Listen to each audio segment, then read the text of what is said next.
Ladies and gentlemen, welcome to a special episode of the Wrestling is Cool podcast. This is our go-home episode for Bash in Berlin. This is our predictions, our thoughts. This is just a bonus episode, by the way. So if you think that this is the only episode of the week, you're wrong. There is a full-fledged 2-hour episode that's also coming out. So don't you worry, your pretty little wrestling fan face. We're going to be talking about everything that's been happening in wrestling. But this one in particular, it's just Bash in Berlin. Sancho, how are you feeling about this show in terms of hype levels? Are you excited? Are you disappointed with the card? I want to test the waters here. I think this is encroaching on another international PLE where I'm expecting the crowd to be white hot and to make a card that's seemingly okay to be so much better than it is. Like a la Backlash France, where you're just like, very predictable card. You can go down and you're like, okay, this is going to happen. But the crowd in Berlin is going to make this very special. And that's what I'm excited for the most, is what kind of level of organic reactions are we going to get from that Berlin crowd that's going to last and propel these wrestlers even further than where they're on right now. Okay. My question to you is, you're mentioning in referencing the Backlash crowd. Do you think Cat's out of the bag? And part of the reason why Backlash was so special was because no one saw the level of excitement that crowd would bring to the show. Do you think that you think that now it's an expectation as opposed to a nice treat? Well, remember, the WWE is now kind of like saying, hey, do you want us to go to your town? You're going to have to compete for our attention. And so, every time Triple H goes like, oh, yeah, the crowd was really good, and no doubt we'll be back in Berlin next week. Those are the kind of things that the WWE is pitting all these European cities and countries all together. So, they even have rumors, Italy wants one now? And now London might be on the table. I think Berlin is going to want to show out because they're going to want like a big PLE. They want the big four. What do you think, besides Mania, what's the next big four PLE that goes overseas? Royal Rumble, right? That has to be. I think Royal Rumble would, dude. Just by the name alone, Royal Rumble would be perfect in England. Right, yeah, right. Yeah, it'd be great, and if they can have somebody from the royal family in the stands or something in Wembley, that'd be kind of crazy. All right. Slow down. They would. Here is Prince whatever, and here's Post Malone as well. That's what they tend to do. Folks, welcome to Wrestling is Cool. You could find us and more over on the patreon.com/Santi's app, where you're going to get the Raw reviews, the SmackDown reviews, the Wrestling is Cool podcast 3 days early. You would have gotten this 1 day early, as well as 5 Wrestling is Cool Match Club watch alongs. So come check it out, patreon.com/Santi's app. Bash in Berlin. Let's just go through this match by match, all right? Let's do it. Hopefully we won't forget a match like we did at LA Knight. I know your agenda. You purposely nerfed me with LA Knight. You didn't want me to glaze him. But you didn't notice we missed it. That's the thing. Who's that on? Who is that on? Oh, who's that on? The me or the glazer, right? The glazee or the glazer? It's a question that's tailored all the time. Who came first? That works so much better. No, we're not going there. No, this is our first impressions for a lot of people. The rest of it is cool. Come on, Santi. The Unholy Union, Alba Fire and Isla Dawn taking on Bianca Belair versus Jade Cargill for the WWE Women's Tag Team Championship. I'm going to say this, all right?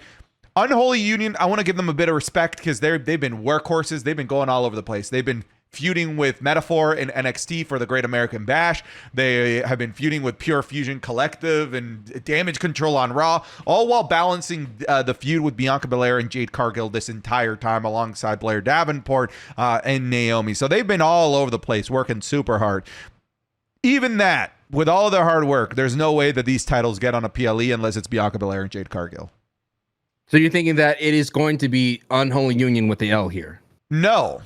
Really? I'm just saying that the only reason these titles are even on the show is because of Bianca Belair and Jade Cargill. What I think happens, Sancho, sure. All right, sit back and enjoy this fantasy booking. Unholy Union wins, and they win because Blair Davenport comes out. She tries to do underhanded tactics, and Naomi comes out to even out the odds.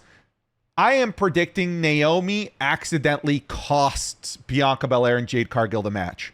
And because of that, Jade Cargill attacks Naomi. Not as a heel turn, just like anger and frustration because she saw Naomi accidentally cost them the match. Starting to send down the path of the Jade Cargill heel turn because it's justified. It's not a full heel turn. It's like, oh, she's just mad because this person cost them the match. And it gives Bianca Belair the ability to be like, what are you doing? We're all friends. That was an accident, blah, blah, blah, blah. And Jade Cargill on SmackDown can be like, you know what? You're right. I'm sorry. Da, da, da, da. And could be the start of the full Jade Cargill heel turn. What is this? This is not the script that I have. That's what I have. What script are you on? This is not a WWE script. This is Santi's aluminum tinfoil hat, all it wearing. No. Come back to this when it happens. No, the big three are not going to be broken up. I think this is where we get in pitfall troubles when it comes to predicting these PLEs. We always want these crazy zany things happen, but usually nothing happens in these PLEs. I think it's just going to be straight and simple. Jade Cargill and Bianca Belair win. Okay. Unholy Union, you did your good job. You handed it over, but like, what do you want? Pure Fusion Collective to come out? No. Is that what you want? Why are you bringing them in? No, I'm just saying. Because they seem to be everywhere for no reason. That's no reason whatsoever. Don't you know that the women's division runs through them? Oh, I did not know that. Did they put everyone on notice? Yeah, they've put everyone on notice. Notice that they're a bunch of losers that lose every match. Whoa. That's the notice that's the memo I got, all right? Shout out to Zelina Vega putting herself into that. I'm excited to see what Zelina does. Good for Zelina. Sure. Right? Sure. Unholy Union is what I'm going with here. Jade Cargill and Bianca Belair. Okay. All right. Let's move on here. We have the Terror Twins, Damian Priest, and the Judgment Day. No, what am I saying? No, it is. Sorry. Yes. The Terror Twins, Damian Priest and Rhea Ripley versus the Judgment Day, Dirty Dominic Mysterio and Liv Morgan. I think that this is interesting. I feel like this one could actually go in several different directions, and I'm curious what direction you're foreseeing here. What's best for business is Dirty Dom and Liv Morgan winning, because the Terror Twins would have something to go after a little bit longer. I think if the Terror Twins win, you're saying that they're just going to get rid of Div and Dirty Dom and Liv to go after Finn Balor. But those are the two traits, the branches that I see going off of. If they're going to insert Damian Priest back into the Finn Balor track line, he needs to win against Dirty Dom and Liv Morgan and Rhea. That needs to happen. But if not, then we're going to continue. This is going to be drawn out even longer to WrestleMania. All roads lead to Liv Morgan versus Rhea Ripley. And I think that if the Terror Twins win here, that road is not going to, the gas in the car is not going to last to Mania for Rhea Ripley and Liv Morgan. So Dirty Dom and Liv Morgan, they win here. Okay, my question to you is here. You say that all roads lead to Rhea Ripley and Liv Morgan. Yes. What if all roads actually lead to Rhea Ripley versus Dominic Mysterio? Oh, come on. Bro. What did you drink today? Are you okay? You don't think so? No. Oh, come on. Just a big old squash match. Rhea Ripley just destroying Dominic? Dude, she barely got JD up over. His big head almost toppled Rhea Ripley over. Yeah, I do think that the idea of Rhea versus Dirty Dominic Mysterio might be a little bit too far, because I do think with how safe WWE is, especially with intergender violence, it would have to just be Rhea Ripley hitting Dom. I don't think, but hell, if anyone can deal with that heat of hitting a female, would be Dirty Dominic Mysterio. Like, I mean, when people ask, WWE did that with what's our boy Baron Corbin. Baron Corbin. Yeah. The good old, what do you do? A deep six? The end of days. End of days. He did the full blown end of days on Becky Lynch. It was awesome. Dude, Baron Corbin in a weird purgatory place when it comes to SmackDown, right? He's with Apollo. It's great to see him on TV, but feuding with Legati. Like, I love Baron Corbin. I want to see more Baron. Dude, this is crazy. I'm picking the Terror Twins here. We are not in sync. Back and forth. Yeah, we're back and forth here. I actually think that because both of them took such giant monumental L's at SummerSlam, that they got to get one back on them. Both of them lost because of the New Judgment Day. We had Damian Priest lose the world heavyweight title, like the biggest thing he could possibly lose, because of Finn Balor and the New Judgment Day, and Rhea Ripley lost the ability to win back the biggest thing in her world, the Women's World Championship. I think that, as we continue to build wherever it is that this is going, I don't think that it's New Judgment Day versus Old Judgment Day or whatever. I do think that the end game is Liv Morgan versus Rhea Ripley and Damian Priest versus Finn Balor. I think we need to even out the odds here. I think we need to have a victory for the Terror Twins after taking such massive L's at SummerSlam. I just think that if the Terror Twins win, there's not enough gas in the tank to make it to Mania. They're just telling me that they're through with this storyline. Yeah, but like the Terror Twins isn't the storyline. Like they both have their own individual demons within this group that they need to conquer, and one of those demons isn't even in this match. That's why I think that there's still plenty of legs even beyond this.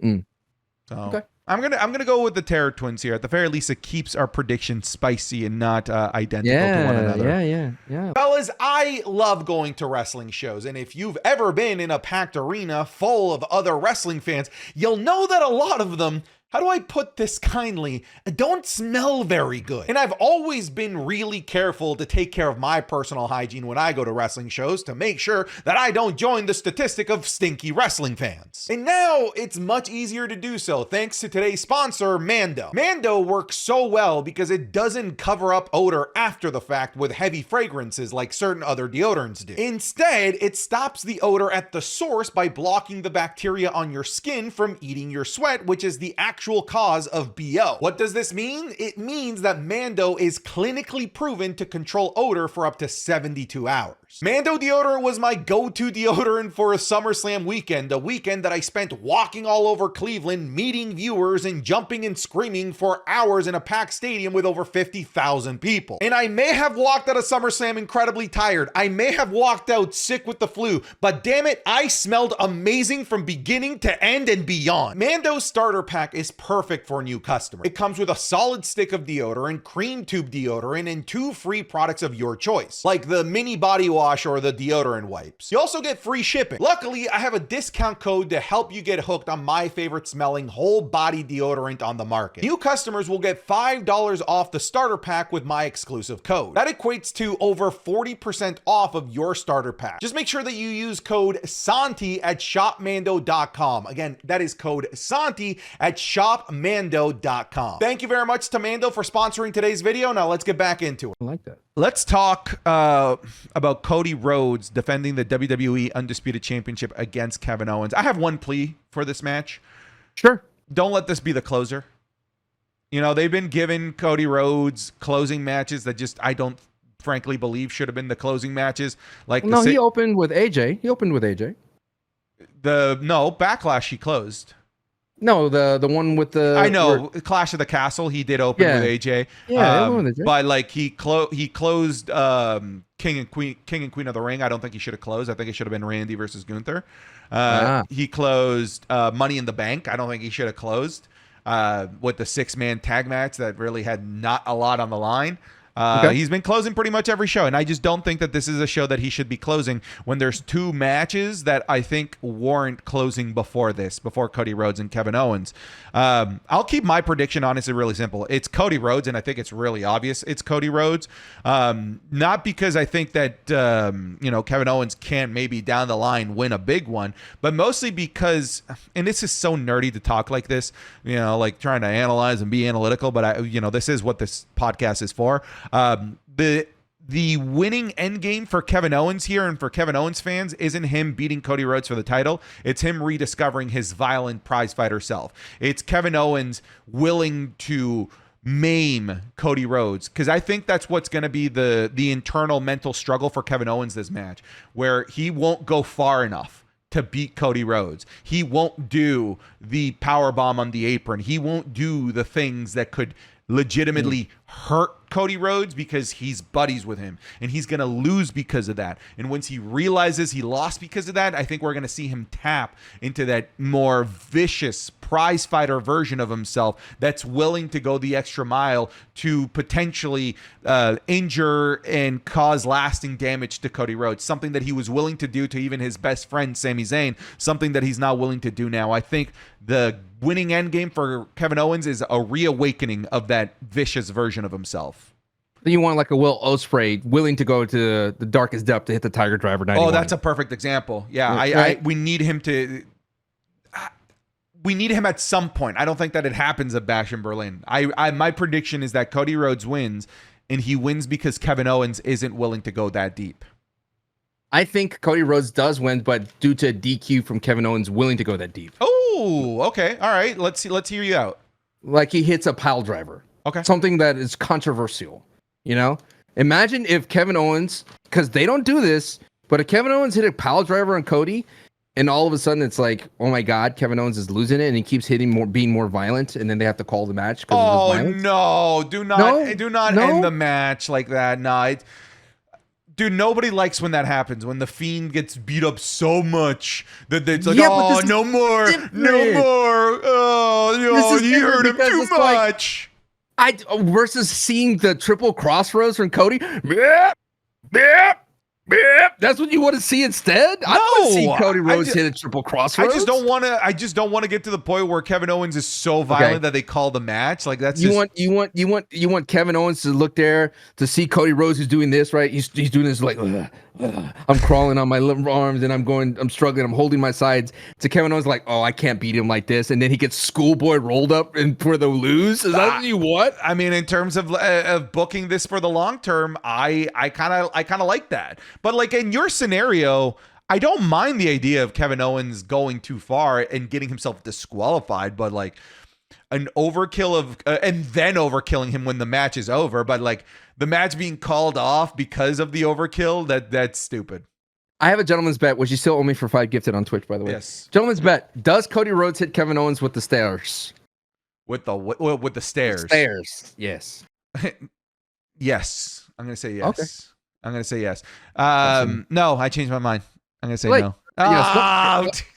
Bet's it. Sorry. Cody Rhodes wins. This is what I mean, like where the PLE is predictable. Like you cannot at Berlin have Kevin Owens beat Cody Rhodes for the belt. Yeah. But that doesn't mean it can't be an awesome match, right? Like we learned our lesson. We learned our lesson with Cody Rhodes and AJ Styles in Backlash when people are like, it's unpredictable. This is just a filler feud. And then they go on to put on the best match of the year in front of the best crowd that we've seen in years. This can still be awesome. I don't think the German crowd will have like a cool chant though. Like, you know what I mean? Like phenomenal. Dude, you can't beat that. You can't beat that. That's unbeatable. That is these are football nations. These are football nations, soccer nations. They got chants for everything everywhere. We'll see. I think they give one a KO, and I don't know if it will hit as hard as AJ. Let's talk about CM Punk versus Drew McIntyre, the strap match. I want to hear your thoughts first. I gave you my thoughts on the last one. I want to hear what you think here. I feel that this match would be very slow, very methodical, very violent. I think you're going to get color in this match, or blood from CM Punk and Drew. It has to reach this levels where it's a fever pitch. And I think here's where CM Punk does win. But I think it takes everything out of him. Because remember, in a strap match, it's not about pinning someone. You have to have someone touch the 4 corners in a row. And it's a very gimmicky match that if you don't know what's at stake, it's hard to jump into it. But I think these guys are going to tell a great story in the ring. I foresee Punk being dragged around like a rag doll for a while. And I think it's going to be Drew coming down to the very end. He's going to touch the last, like he's trying to touch the last post, and CM Punk wills him over, and it's like a tug of war match, right? And I think CM Punk is going to get his comeuppance. He's going to get the bracelet back, and thus ending the saga of Drew McIntyre and CM Punk. I don't think there's another. You think this goes on to Bad Blood? Dude, Bad Blood is the show known for Hell in a Cell. Like that's what it's known for. And it almost feels like they brought it back specifically for the blow-off match of CM Punk versus Drew McIntyre. And if Punk wins here, it's 1-1. It's tied. They need the rubber match. And it's gonna be Hell in a Cell at Bad Blood. Does Punk get his bracelet back here? I think they have to stop the bracelet. They have to stop it. I think it can stop being about the bracelet and get your bracelet back. I'm wearing a bracelet as well. Who gave you that? My girlfriend. She put my dog's name on it, and she's like, "Oh, I just thought you weren't ever gonna wear this because it's lame." I'm like, "It's not lame anymore." Now CM Punk made it cool. CM Punk made it cool. He's the Taylor Swift for men. All right, so look at you. Look at you now. Literally yesterday, I made bracelets for my 6-year-old daughter for her friend, so I get it now. I'm vibing with it. I'm making bracelets. Yeah. I'm not gonna make you a bracelet.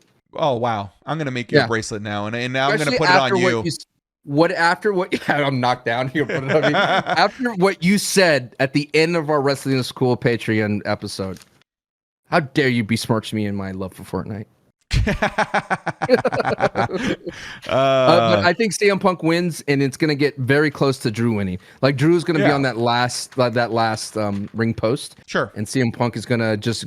You were talked about Kevin Owens unshedding his face demeanor. I think this is an opportunity for CM Punk to remind people that he is best in the world and that he could wrestle a very aggressive style. Think about all in Punk against Samoa Joe type of vibe. Sure.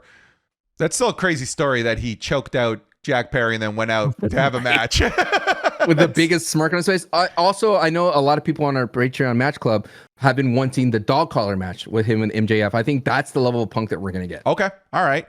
I think Punk wins, ties it up, and then they go to Bad Blood Hell in a Cell. Like this, like it doesn't seem like a coincidence that, like, as this feud started going, they announced the Bad Blood PLE. I feel like that's what's going to main event the Bad Blood PLE, a Hell in a Cell match between these two. Do you think, what is Drew's excuse, though, for losing? He has to have one.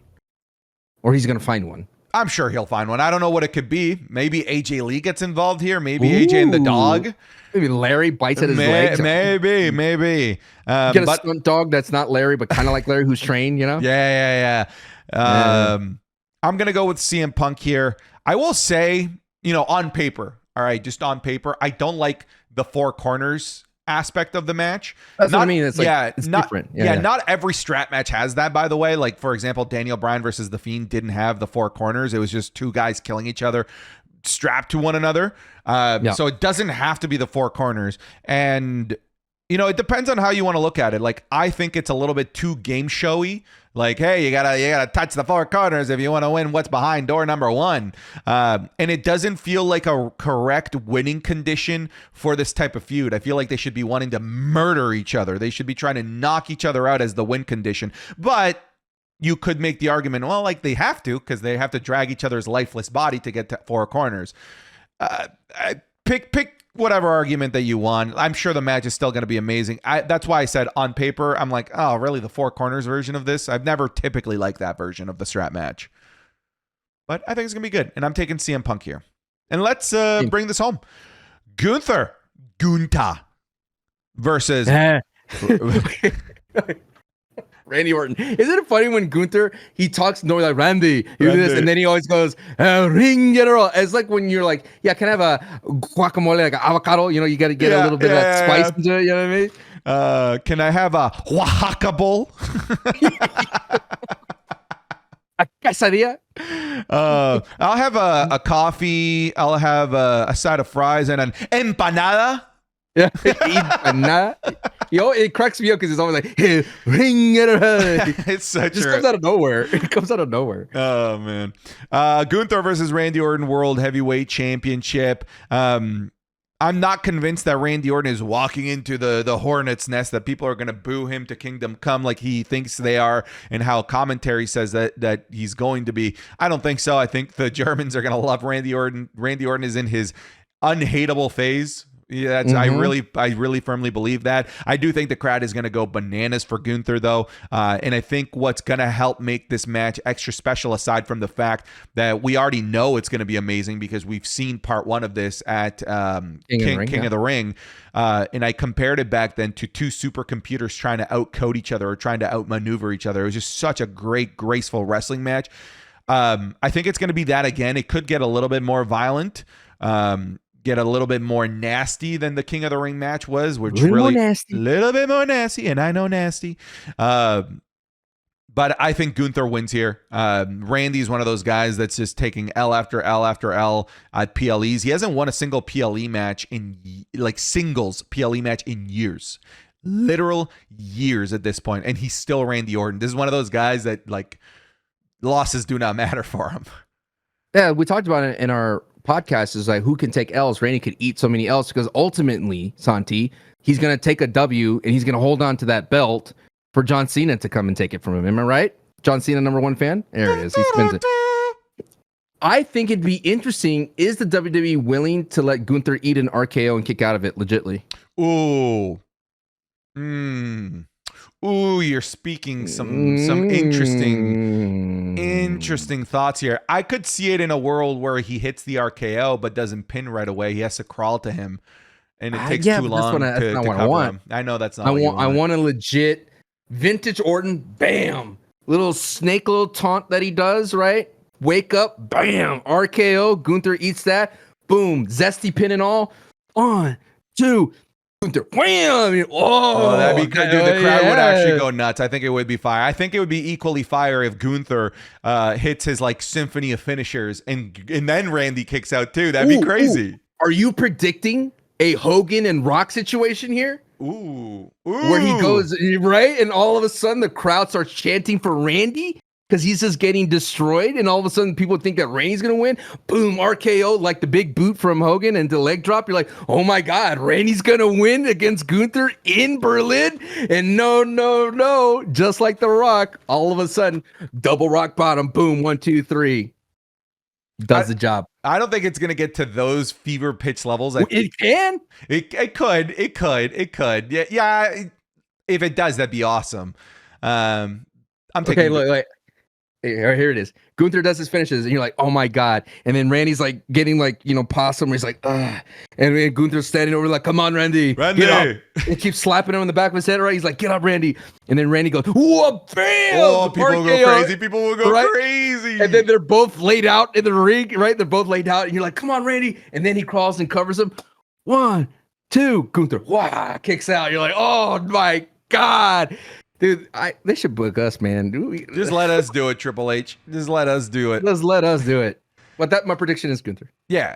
I don't think you can have Gunther have a 1-month reign. You can't have him go from a historic Intercontinental Championship reign to the second worst World Heavyweight Championship run after Drew McIntyre's 5-minute run.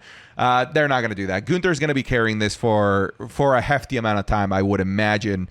And he's not going to lose it in Berlin. No way whatsoever. I think that they're gonna give the crowd what they wouldn't give them at Clash at the Castle. The territory guy, finishing the show standing tall. Because they wouldn't give it to Drew McIntyre. We didn't miss a match. I'm just confirming because we missed the match for the SummerSlam predictions video last month. Amateurs.